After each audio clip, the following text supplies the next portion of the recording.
My chapter, Lips and Teeth, Korea, China, and Northeast Asia's Long Revolution, concerns really the history of the Korean Revolution and the Chinese Revolution, which I argue need to be looked at as a conjoint process. And I think it's something that I hope many of you take a lot of delight in reading about. However, I'm not going to tell you too much about it because I want you to buy the book. What I'm going to do instead is highlight some things that actually won't be in the book because they're developments that matured after the chapter was written, and therefore you'll get to be lucky readers who go in with additional context. Part of the core of what I'm saying in this chapter is that Korea and China, there's this expression that emerged from the Korean War, the phrase lips and teeth, which is drawn from a Chinese proverb that, without the lips, the teeth will be cold.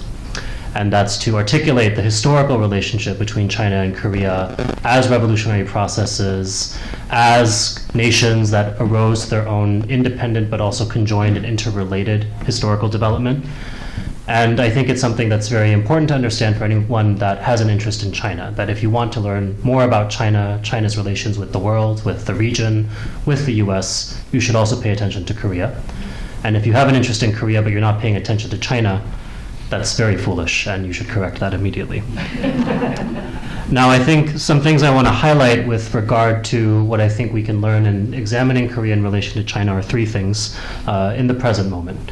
One is the reality of continued imperialist aggression in the Western Pacific. The second is the economic decay that is metastasizing within the imperialist bloc.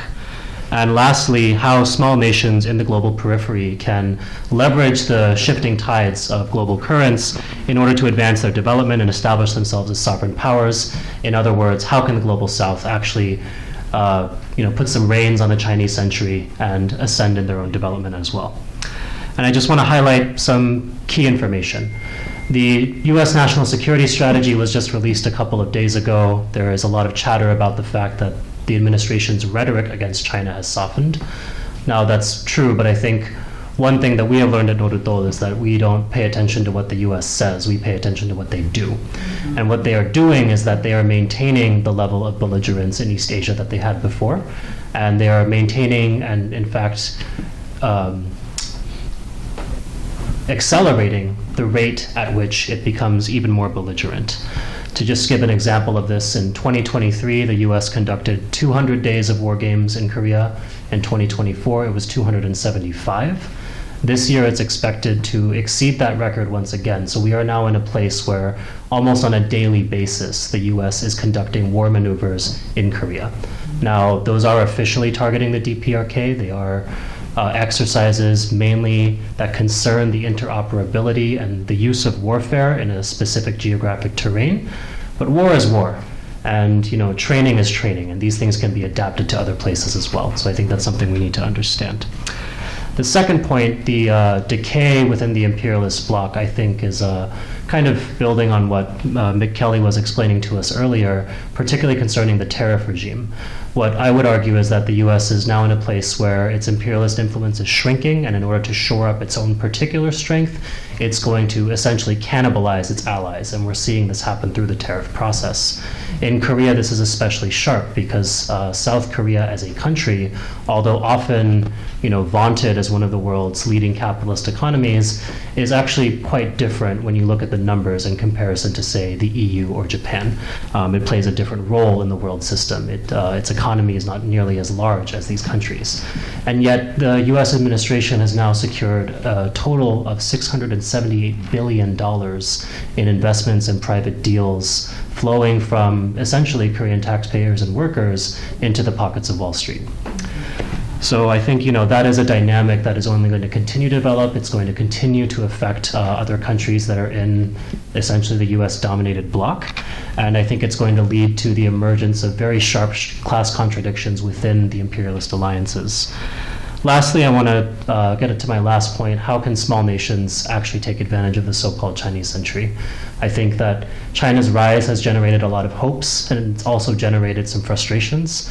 And this mainly depends on what people believe China should or should not be doing in the world system. My point isn't today to comment on what I think that should be, because that's actually not my business.